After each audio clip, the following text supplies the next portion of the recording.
Agosto é marcado pelo Mês Nacional de Conscientização da Esclerose Múltipla. Segundo o Ministério da Saúde, essa é uma das doenças mais comuns do sistema nervoso central, afetando 2,8 milhões de pessoas em todo o mundo. No Brasil, a Associação Brasileira de Esclerose Múltipla estima que cerca de 40 mil brasileiros convivam com a doença. Para a gente falar sobre esse assunto, a gente conversa com o neurocirurgião Dr. Júlio Pereira, que hoje vem acompanhado de um casal, o Kleber Santos e a Michele Faria, que também vão contar para a gente um pouco da história deles. Sejam muito bem-vindos, boa tarde para vocês. Boa tarde, doutor. Boa tarde, Michele. Boa tarde, Kleber. Tudo bem? Tudo. Sejam bem-vindos. Doutor, quando a gente fala de esclerose múltipla, acho que as pessoas ainda têm muita ignorância sobre o assunto, sobre o tema, e muito receio também na hora de ajudar quando as pessoas têm alguma crise. Como que acontece a esclerose? O que ela é? Perfeito. É uma doença autoimune. O que é isso? Seu corpo reage contra ele mesmo. Então ataca as células do axônio, que formam uma bainha, que é como se fosse um fio e tem aquela capinha do fio. Isso inflama e perdendo a função motora. Função visual, qualquer parte do sistema nervoso central pode acometer. Então, independência do local que tiver inflamação, aí vai ter o tipo de alteração. Então, pode ser na visão, a neurite é um dos mais comuns, pode ter na parte motora, pode ter na parte relacionada ao equilíbrio, pode ter da sensibilidade. E por isso, por ser uma doença que acomete jovens, um pouco mais comum em mulher do que homem, e ter a maioria, quase 80%, ser essa forma que dá uma inflamação, depois melhora, o diagnóstico normalmente é muito demorado. O paciente sente um sintoma, daqui a pouco melhora, ainda mais que é jovem, média de idade 30, 40 anos, não é nada demais não. E aí continua a vida dele, né? E no Brasil a gente sabe, né, que o acesso à saúde não é tão fácil, né? E a maior forma de diagnóstico é a ressonância. E outra coisa, Biane, que é curioso, né? Como esse casal aqui maravilhoso, eu já tive uma aula de 1 hora ali antes de começar, porque a história de vida deles, eu até brinquei com eles, eu acho que eu vou falar pouco, porque a história de vocês é tão impressionante, e quem passa, quem sente, e a história dele é uma aula dessa, da dificuldade, do diagnóstico, né? O fato dela ser fisioterapeuta, ter a parte da informação, né? Dele ser analista, um cara super inteligente, né? Trabalhando, ativo, é uma história realmente fantástica. E nada melhor do que as histórias para a gente entender esse contexto dessa doença. E até para motivar as pessoas para entenderem, né? Que tem muita coisa na vida, não é para parar, não é, Mi? Né? Eu queria que vocês contassem um pouquinho como é que vocês se conheceram e como a doença chegou até vocês. Então, pode começar? Então, vamos começar. Então, na realidade, eu tive diagnóstico de uma forma precoce, né? Como o doutor falou. Eu tive um surto, né? Minha vista foi na vista, embaçou. Fiquei 1 mês com a vista embaçada. Aí eu fui procurar o quê? Um oftalmologista, né? A vista e tal. E aí depois, eu estava fazendo curso de imagem na época, né? Cheguei a ressonância num dado momento, né? A psicóloga, né? Não, vai no neuro então, porque não descobriu nada. E aí veio a imagem, quando eu abri, possível esclerose múltipla. Aí minha boca veio parar aqui, o corpo já... Aí pronto, minha vida acabou. Ficou mole, Ficou né? Uma coisa horrorosa. Aí depois passou, né? E aí o diagnóstico foi rápido. Isso foi final do ano. Aí eu fui encaminhada para o médico e já fechou o diagnóstico de esclerose múltipla remitente recorrente, que é o tipo que eu tenho, que é o mais comum, né? E o Kleber foi outra história. Comigo foi bem diferente, né? Eu tive o diagnóstico em 2019. Mas em pelo menos 17 anos eu procurei um diagnóstico. Passei em diversos médicos. 17 anos, né? 17 anos procurando diagnóstico. Né? No ano de 2000 eu tive o primeiro surto. Eu tive um formigamento no pé e na perna. E fiz a ressonância, só que não foi detectado nada naquele momento. Né? Então acabei deixando para lá. Foi melhorando, né? Eu mantive minha vida normal, né? Casei e tudo, normal, vida normal. Só que o formigamento ele nunca passou. Então, assim, o que me fez procurar outros neuros para saber se eu tinha alguma coisa. Mesmo assim, eu não consegui ter um diagnóstico. Né? E foi só em 2019, acho que eu passei uns 5, 6 neuros aproximadamente. Em 2019, através de um médico especialista, ele me deu o diagnóstico, só com a imagem. Só que ele disse que era raro, porque em homem é mais difícil ainda acontecer. E o meu tipo de esclerose, que é a primariamente progressiva, ela é mais rara ainda. E que naquele momento eu só tinha um remédio disponível, que não estava no SUS. E que era caríssimo, Era muito caro e eu teria que entrar com um processo para conseguir, pelo meu plano de saúde na época, eu consegui. né? Em 5 dias ele estava disponível, né? E depois eu acabei mudando para ser contra o Estado, porque ficou muito caro para o meu plano de saúde, ele é pequeno, né? E é uma medicação bem cara, ela custa 50 mil cada ampola, eu tomo 4 ampolas por ano. Nossa. Né? Então é bem caro mesmo, mas através do Estado eu consegui.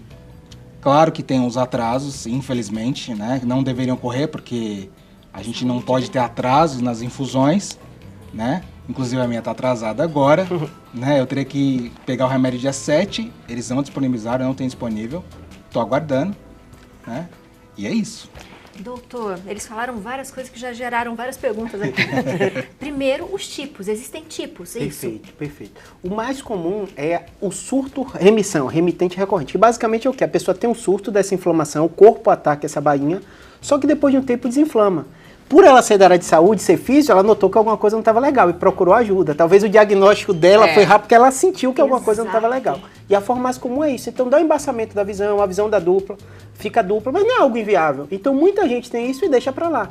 Muita alteração de sensibilidade, às vezes os pacientes vão deixando para lá, né? Então teve o diagnóstico precoce, perceba o caso dela. Ela diagnosticou rápido, está maravilhosa com a questão de déficit, porque teve pouquíssimos surtos, a medicação funcionou, realmente é um remédio caro, né? Felizmente o Brasil, a gente critica muito o SUS, mas tem muita coisa que o Estado consegue até desconto com as farmacêuticas e acaba comprando, né? E no caso da esclerose múltipla, tem um papel muito forte das associações de portadores da esclerose múltipla, eles são muito organizados.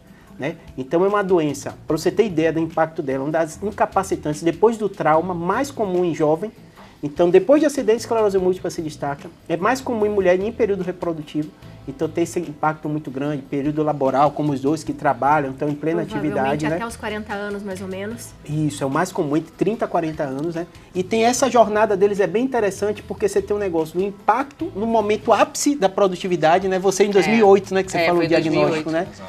Foi no final de 2009, né? E aí foi a época de pandemia, né? Depois, né, no caso, né? Aí eu tive o resultado, comecei a tratar e estava com a medicação desde 2009 até hoje. Aí começou a dar uma falha, né, na medicação, vou trocar. E aí, em 2020, a gente se conheceu, que você tinha perguntado, foi na época de pandemia.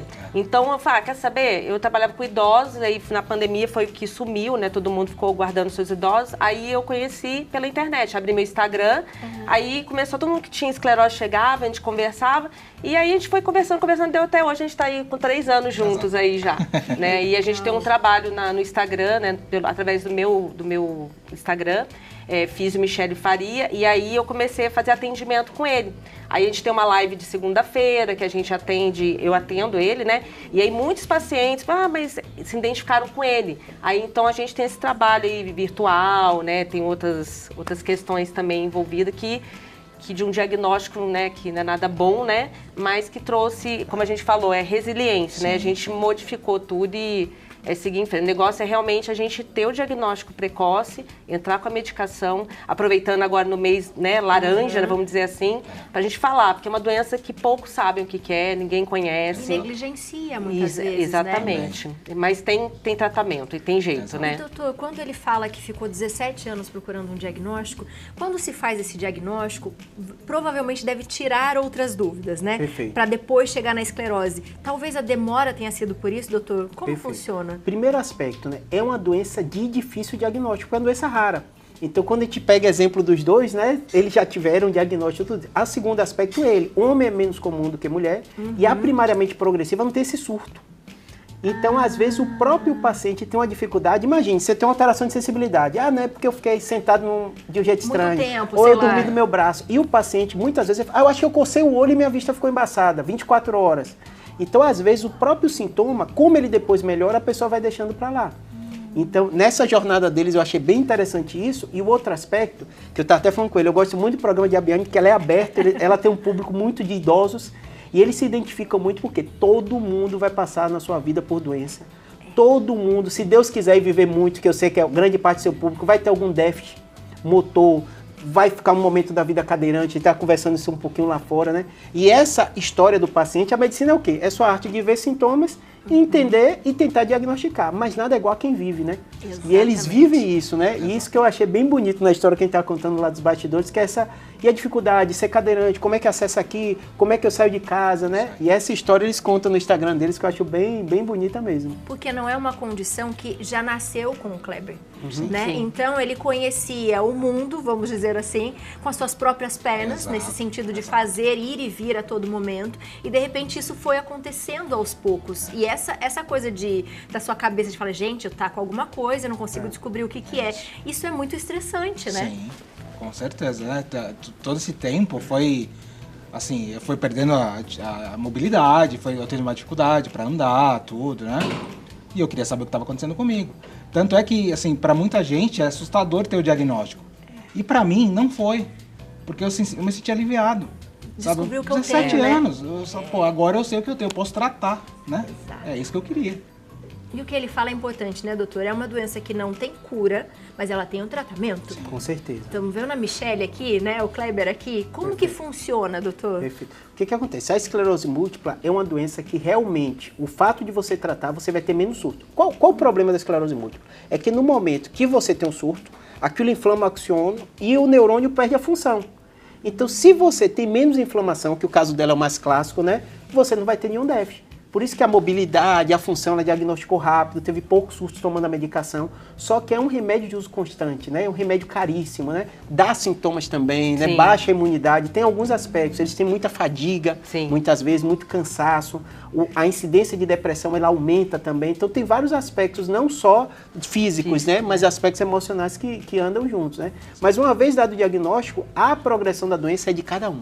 Então não dá pra gente botar um martelo e dizer, vai evoluir e tal. O que eu digo para todo paciente, e eu tava brincando com eles também assim, duas certezas na vida. Uma que a gente vai adoecer e uma que a expectativa de todo mundo, quando o paciente pergunta quanto tempo de vida ou como eu vou ficar na cadeira, e eu, quanto tempo?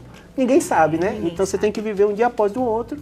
E eu acho que essa história que eles trazem é muito disso, da resiliência. Estão trabalhando, estão fazendo as coisas, estão em rede social, né? E estão em movimento, né? Isso é o mais importante. Com certeza. E, doutor, é possível que mesmo fazendo o tratamento possa ir piorando? Pode. No caso, né, as duas histórias, né? Você pode contar um pouquinho da sua, como foi essa parte da evolução e a sua também, né, dos surtos que você falou que teve. Na realidade, eu tive mais 3 surtos, né? Tive o principal, depois em 2008, 2016 e 2018. E eu fiquei com uma sequela sensitiva. Esse meu braço, ele é dormente, mas dentro de tanta coisa é o mínimo, vamos dizer. E aí eu fazia o uso do Avonex, que é a medicação de baixa eficácia, na época era o que tinha, mas foi o que funcionou pra mim. Uma agulhada por semana, e eu odeio agulha, mas vamos embora, né? E aí, quando foi o ano passado, eu comecei a sentir uma falha na minha marcha, que é uma forma de você identificar que alguma coisa está acontecendo. E é isso que fala, que a gente tem que conhecer o corpo da gente. Tem uma coisa estranha. E aí eu caí na corrida de Aparecida, me estabaquei, né? Eu corri 8 quilômetros. Então, aí, só uma vírgula, fazendo exercício, ainda veio fazer uma corrida de 8 quilômetros. E melhora o prognóstico, por incrível que pareça. Ajuda melhora, a desinflamar a atividade o física. O exercício ele é super bem-vindo, que é uma bandeira que eu defendo até no meu Instagram e na minha vida, né? Porque antigamente falava-se que não era para fazer. E hoje a gente vê que é extremamente importante. Aí eu vou trocar de medicação, o resultado é esse. Vou trocar por um de mais alta eficácia, vai ser pelo SUS, já tá tudo caminhando e tá tudo bem. Eu acho uma coisa interessante que ela falou ali no bastidor, ela falou, eu amava correr, mas como eu comecei a ter queda, eu mudei a atividade. Então, às vezes tem isso. O idoso também acontece, você tem que ser inteligente. Sim. Você teve um déficit, teve uma não vai ficar parado, vai mudar a atividade, vai pra musculação. Exatamente, né? Vou gostar de outra coisa, não é? Graças a Deus a gente pode mudar, né? Sim. Exatamente. E pra você, como foi, Kleber, sentindo isso? Então, assim, na verdade, assim, eu comecei a tomar o remédio, eu já vinha com uma dificuldade motora, tava bem forte, né? Eu não tava precisando de cadeira de roda ainda, mas já usava bengala, né? Tava com a dificuldade de andar. E aí, tem uma escala, né, doutor? É DSS, que é a escala que o médico mede quando você começa a tomar o remédio, ele fez a medição, a minha, se eu não me engano, é 6,5, que tá entre cadeirante e bengala, né? E assim, aí tá mantido isso. O remédio que eu tomo hoje, ele ajuda a manter isso daí. E graças a Deus tá tudo certo. Fazem 5 anos já que eu tô com ele. né? Então, estou no mesmo nível que estava em 2019. Que maravilha. E o Kleber falou uma coisa que eu achei fantástica, desculpa te interromper, Não, que ele pode falou falar, lá fora e doutor. fez, Júlio, eu consigo andar, eu confio. Mas às vezes eu vou para um lugar que, para mim, a logística é melhor estar na cadeira. E o certeza. paciente idoso que te acompanha, às vezes acontece muito, ele tem vergonha de estar na cadeira. Ah, se eu posso andar, mas às vezes tem um risco de queda, né? Então essa parte é muito importante, você entender sua limitação e ser inteligente, como ele é analista, né, de sistemas, né? De ver, nessa minha logística é melhor ir de cadeira. Eu vou no programa, eu vou estar, como é que vai ser essa movimentação? E isso é muito legal, doutor, porque a gente vê, às vezes, a gente tá num santuário que é o maior santuário do mundo. E às vezes, né, os filhos trazem os pais e sabem que vão andar muito por aqui. E às vezes fala assim, mãe, vamos de cadeira, né? Não, não quero. Mas é um cuidado, é uma certa, é inteligência, é bem isso que o doutor falou. Então, assim, conheça o seu corpo e se cuide. Isso não é ruim, né? Não, é pelo contrário, você tá se cuidando e se preservando. Tem perguntinha de WhatsApp, vamos lá, Léo. Eu também corri a corrida de Aparecida, 4 quilômetros, mas parecia 8. Bom, a pergunta é da Simone. Boa tarde. Fiz 3 cirurgias na lombar e tenho muito formigamento na perna direita. Não passa e perdi a sensibilidade na região do joelho. Pode ser sintoma de esclerose? A minha visão está bem ruim também. Obrigado, Simone, pela pergunta. Perfeito. E aí, doutor? Ela dá sintomas bem focais, né? Que é clássico de problema da coluna lombar. A esclerose é uma doença rara. A hérnia de disco lombar são doenças muito comuns. Então, todo o quadro dela bate muito com problemas na coluna lombar. Alteração de sensibilidade, porque é como se fosse assim, o CPU está aqui, passa pela fiação. Se você tem uma obstrução na coluna lombar, você vai sentir formigamento. Então, dela é muito mais comum. A visão tem que conversar, porque a gente sabe que existem glaucomas, tem outros problemas com a frequência muito grande. O clássico da esclerose múltipla, não. É alguém mais jovem, de 30 e poucos anos, tem um surto, tem uma remissão, sem outra causa, né? A gente faz a investigação e a ressonância tem um critério de McDonough que a gente usa, que são várias inflamações, por isso que é múltipla, né? Com tempos diferentes que ajuda a gente a fechar o diagnóstico. Boa. E doutor, só pelo um exame de olho, por exemplo, é possível diagnosticar ou sempre com a ressonância? A ressonância é o padrão. O diagnóstico é clínico, né? Então, geralmente, a forma mais clássica são surtos em períodos diferentes, com sintomas clínicos, mas normalmente a ressonância é imprescindível, que você vê. Geralmente vai colher líquor, colher outros exames, né? Mas a ressonância tem um padrão muito característico mesmo. Boa. Mais perguntinhas. Mais perguntinha para o doutor, vamos ver aqui, ó. Da Sueli Fernandes. Algumas doenças raras exigem muitas especialidades e às vezes é muito difícil e tardio o diagnóstico. Se possível, falem do cordão de girassol. Muito obrigado, Sueli, pela pergunta. O que é cordão de girassol, doutor? É esse. O que é? Pode falar. Na verdade, gente, assim, Kleber. ele identifica que você tem uma doença invisível. No meu caso, é fácil identificar que eu tenho alguma doença pela cadeira de rodas ou pela bengala. Mas tem muita gente, no caso da Michelle, por exemplo, ela não tem nenhuma sequela aparente, né? Então, o cordão de girassol, para muita gente, é fundamental, sabe? É uma forma de mostrar que você tem alguma doença. E é legal falar, porque às vezes você já teve pessoas, que tem várias pessoas, né, que a gente segue, que falam assim, mas você trabalha em tal lugar pelo cordão. Porque não adianta você ter um direito, né, estabelecido e as pessoas não saberem o que é. Então, esse aí, ele representa realmente que você tem uma doença que te não dá é prioridade, visível, em filas e outras coisas, né? Porque aí o Kleber vai, de repente ele começa a andar, pronto, milagre. Não, é porque ele vem, como falou, pela logística, pela questão de poupar energia, que a gente veio mais cedo, tem tudo isso, tem todo um preparo para você poder fazer parte, porque a gente não quer ser excluído, né? A gente tem que estar incluído, né? Muito bom. Tem mais perguntinhas. Mais bombando, vocês são demais. Maria Aparecida França, boa tarde. Estou assistindo o programa e gostaria de saber se problemas na coluna como dificuldade de andar, dor com ardência nos dedos e falta de equilíbrio pode ser esclerose. Já operei a cervical e não tive nenhuma melhora na dor. Obrigado, Maria Aparecida. Perfeito. Essas perguntas são perfeitas porque medicina é uma arte também da probabilidade. Então, naturalmente, é muito mais provável você ter um canal estreito, ter uma hérnia de disco, ter uma dificuldade de andar por causa disso do que por causa da esclerose múltipla. A esclerose, pelo termo, às vezes parece meio pejorativo, uma coisa do idoso, tá esclerosado, não tem nada a ver. Esclerose, né, a origem da palavra é cicatriz. Então chama esclerose múltipla porque no cérebro, na ressonância, a gente vê várias cicatrizes, né? Então, basicamente por isso. O caso dela é muito parecido com aquele anterior. Ela tem uma alteração anatômica que justifica essas alterações. Então, o mais importante dela, como ela já operou, já teve essas alterações, é ver com o ortopedista dela, com o neurocirurgião da coluna, para fazer essa avaliação. Boa. Mas o que é interessante das perguntas é que a gente começa a falar do tema e as pessoas falam, nossa, mas eu tô sentindo isso. E é isso que você tem que fazer mesmo, ir no médico e perguntar, né, doutor? É isso mesmo, eu estava conversando com eles no bastidor, que é muito curioso, né? Porque antigamente, quem adoecia se escondia. Sim. Dá uma certa vergonha, né? Eu tô doente e tal. E a nova geração, né, que eles se incluem, né? A gente percebe o seguinte... O falar da doença é um processo terapêutico. Exatamente. E ajuda muita gente, que eu estava falando com ele da cadeira, quando ele começou a falar, eu fiz meus pacientes, a mesma coisa. Só que é uma população de 70, 80 anos de idade, né? O risco de queda. Então, quando você se expõe, tem a questão da exposição, que não é legal, você está frágil, você está doente, você tem limitações, você tem dúvidas, né? Sim. Vocês passam por questionamentos, né? Mas você também tem essas pessoas que têm outras dificuldades, né? Que são muito parecidas com você. É formigamento, é dificuldade para andar, mas com outra etiologia. Com certeza. O que vocês falariam para as pessoas, né? Porque vocês provavelmente criaram uma rede de pessoas, né, que falam sobre a doença e cada um vai contando a sua história.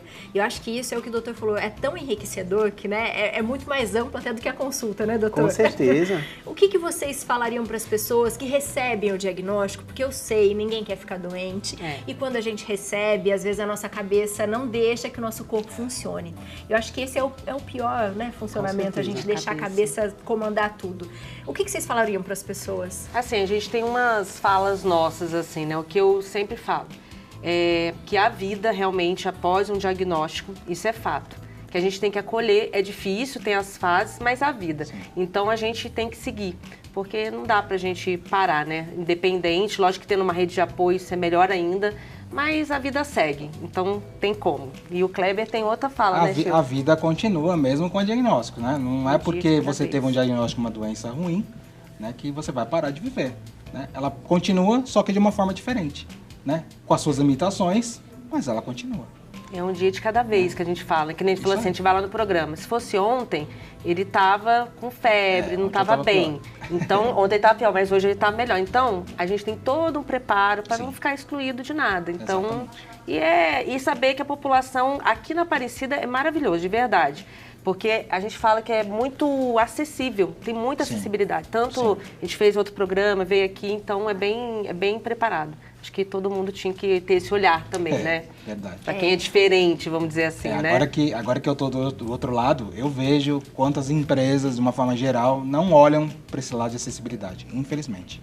Né? No geral, né? No geral. Tem as nossas ruas, as nossas calçadas, enfim, os estacionamentos, né, doutor?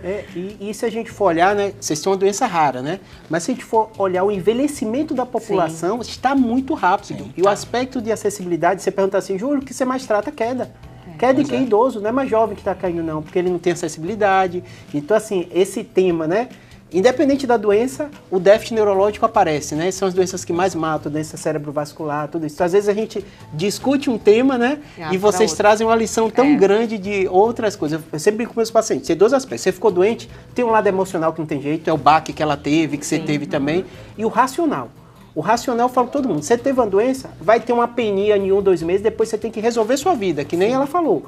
E o racional é que direito tem o portador de esclerose múltipla e a questão de acessibilidade, como é que ele vai fazer isso, né? Então, todo esse aspecto. E o tratamento, o que é que tem evidência científica? Tem um remédio com evidência científica, é muito caro. E o que é que eu vou fazer?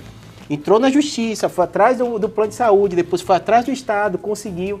Então, eu gosto de experiências assim, por isso que eu falei que foi tão bom ali nos bastidores, de pessoas que sofrem coisas que você nem imagina como passariam, mas tem um grau de resiliência da racionalidade. Então tem evidência científica, tem estudo mostrando, então não vai atrás de panaceia, disso, daquilo, vai. E também tem um aspecto emocional. Estão juntos hoje, né, da pandemia, você estava me contando ali que foi online, né, como começou. Então é isso que eu acho bonito na vida. E todo mundo vai passar, não tem jeito. Que a gente saiba viver todos os momentos, né, da melhor forma possível. Essa pauta foi incrível. Doutor, muito obrigada. Michele, muito obrigada. Já ouvi falar muito sobre você. Que bom que a gente se conheceu hoje. Kleber, seja sempre muito bem-vindo. Muita saúde para todos nós. E que bonito esse exemplo que vocês dão pra gente, porque às vezes a gente reclama demais sem precisar. Né? Verdade. E quando a gente reclama, a gente tem que ter razão e reclamar mesmo, porque a gente também tem muitos direitos que a gente precisa conhecer, né, doutor? Com certeza.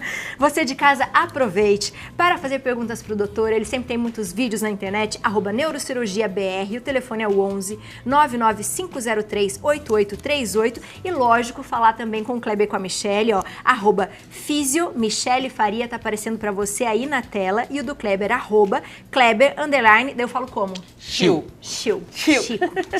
Chique demais. Muito obrigada, sejam bem-vindos, viu? Doutor, muito obrigada mais uma vez. Mandar só um beijo para as irmãs do Colégio Nossa Senhora da Conceição, que foi o colégio que eu estudei, está fazendo 70 anos. E eu falei, vou estar em Aparecida, eu estudei em escola católica, ela manda um beijo para mim, a diretora, a irmã Dalina, a irmã Diediva também. Obrigado. Um beijo para vocês, irmãs. E eu também tenho uma coisinha, eu já falei com o Léo, a minha mãe mandou, falou que vocês sempre pedem condimentos, ela mandou pra você uma pimentinha pra você plantar e os condimentos pro Léo também. Tá aí na produção. Como é o nome da sua mãe? Maria Aparecida. Maria, não dá pra esquecer, Léo. Não dá. Um beijo pra senhora, dona Maria Aparecida. Muito obrigado pelo carinho, viu? Vou usar os temperinhos com certeza. Ai, que lindo. Eu adorei. O meu é pra plantar ainda? É, sim, nossa, pra plantar. Em casa, acertou demais, viu, dona Maria Aparecida? Um beijo pra senhora. Obrigada mais uma vez, viu?